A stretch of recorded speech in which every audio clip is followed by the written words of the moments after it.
tractor tire update, I did bring the other tire in, and it had a couple of spots that were poked, just delaminated small, and I used 3M adhesive, rubber adhesive on this, and it's holding real well.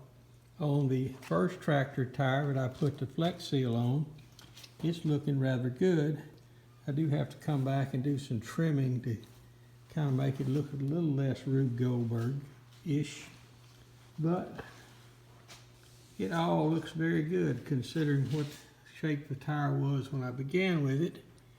I will be putting a final coat of Flex Seal spray on the outer edge of this just to kind of blend it in, and that will be the next step after I finish touching up these real bad eroded spots. There's not but 1 or 2 on this tire.